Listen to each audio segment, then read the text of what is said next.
To win this debate, all we had to do was to show you a comparative between her life back in her hometown versus the possibility of a life in a country like USA or UK.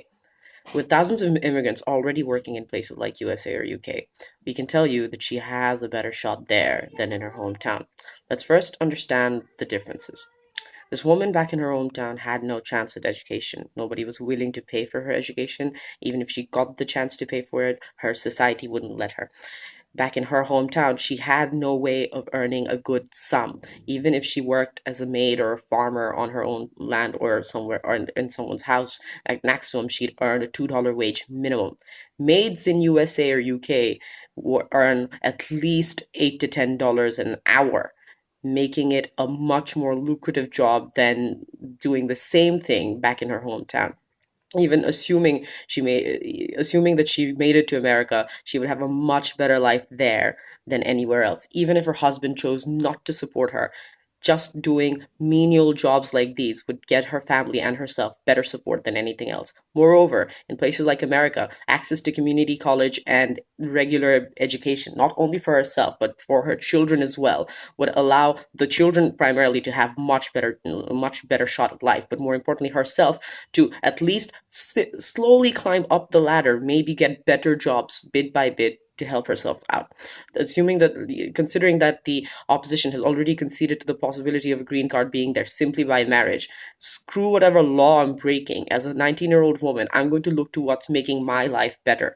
But more importantly, we don't see this as a breaking of law to begin with. Let's understand that immigration's offices often take interviews and often grill these people to see whether their marriages are legit, right? Making sure that these marriages are legit are very important for these people. Thus, they choose to opt into a marriage that they know that they're going to be comfortable with, so as to make sure that the marriage lasts, so they can get that permanent residency, so that they can make sure that they earn their proper degrees. These women are looking for a long lasting relationship. Vice versa, so are these men, because they're tired of hunting for wives within their own facilities. They're now looking for a relationship that they can settle down with. Such is the mentality that exists between both of them. The difference is that the woman is also looking for the advantage of finding herself a home in a country that at least promises her security, at least promises her prospects of getting a job or getting some form of financial support.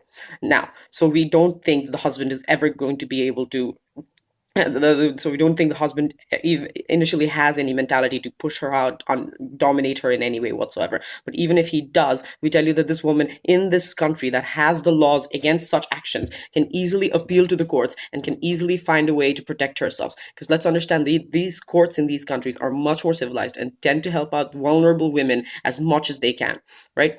But more importantly, let's also look at this. These women aren't entirely idiots, right? They may be uneducated, but they have the basic rationale to understand what sort of risks that they're taking. Some agency asking them to transport drugs isn't going to fool her into accepting that agency's propositions as it stands. She's obviously going to figure out that I don't know, maybe carrying a Glock 18 across borders in an international flight is going to get me into trouble. They don't take chances like these when they're signing with these agencies. But more importantly, agencies like these that work on reputation alone, because they need those more listings of girls to sign up with them, aren't going to risk the chance of tarnishing their entire business through this, right? Let's understand that if one or two girls go missing, a lot of these women in these villages that have words traveling around so fast are going to stop signing up for these agencies. As a result, the agencies' businesses die. They are not going to pull stunts like this. Men are, again, not going to pull stunts like beating up the wife, because they want these agencies to continue supplying, continue to